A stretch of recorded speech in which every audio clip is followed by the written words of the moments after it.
Hello and welcome to the transcription explanation of this design. It was hand drawn by me on a piece of 12-inch by 12-inch wood, and this design has two names, first name and then the next name here, and then a number here. So we'll go through the names first because that's what this is the key to. It's the key to the basic letters and words of the script. And in this script there are vowels, which are smaller circles, and consonants, which are the bigger circles. And these consonant stems have three different shapes in this design, four total.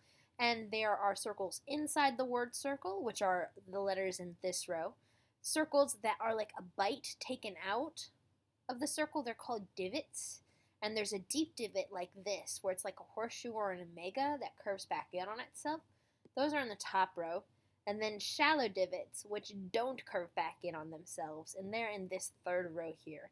And then there's none of these stems in this design. So if we read this, we start at the bottom and then go counterclockwise, like a time traveler going back in time. And that's true for the words in the sentence as well as the letters inside the word. So the sentence circle is this one here, and our first word we hit starting at the bottom going counterclockwise is this one. So here's our first word, and the bottom of it is here. This is our first set of letters, this vowel and consonant team. Here's the vowel, there's the consonant. And even though this little vowel is lower than this one, if there's a consonant and a vowel together, then you read the consonant first and then the vowel second. I also show that by putting the vowel a little bit to the side of the consonant, which is directly at the bottom. So this is our very first letter, and it's this stem, like I talked about earlier. And its modifiers are these two lines, two lines ending on it. So that makes it the letter P. So P. And then we have the vowel, and it is in this position outside the word circle.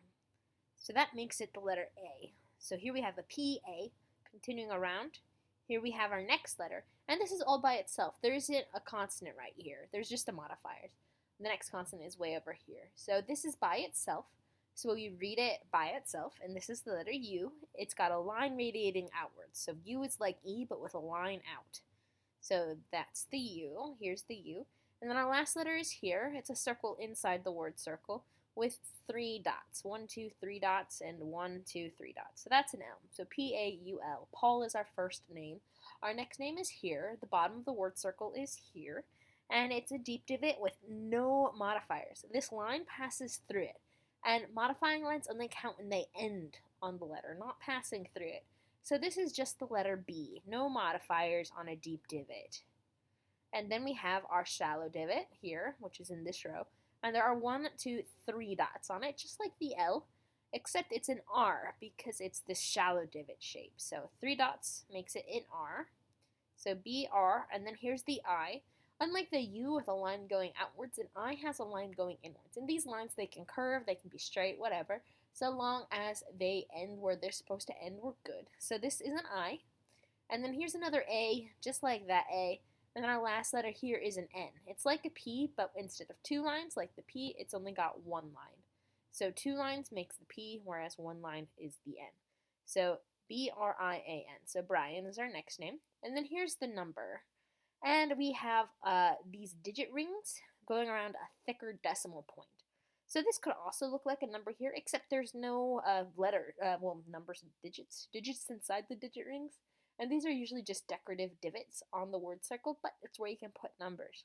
So if we look at this set of rings, there are 1, 2 spaces. That means there's 2 digits, 2 digit rings. And our bigger digit ring, the outer one, is our bigger number. So this is in the tens place. So our first digit has 1, 2, 3, 4 lines passing through it. So that's the number 4.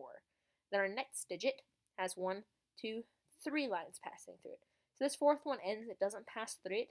So that means that it's just got 3 lines passing through it instead of 4. So 4 on the outside and 3 on the inside makes it 43. And then here's the decimal point. So 43 is our number. 1, 2, 3, 4, and then 1, 2, 3. So 43. So yeah, happy birthday. Happy 43rd birthday, Paul. I hope you like your design. I'm really happy with how it turned out. I love the natural patterning on this wood piece I chose for you. And I hope you like the gold and the silver and the blue. So yeah. that's that. I hope it makes a bit of sense for the Paul Bryan 43.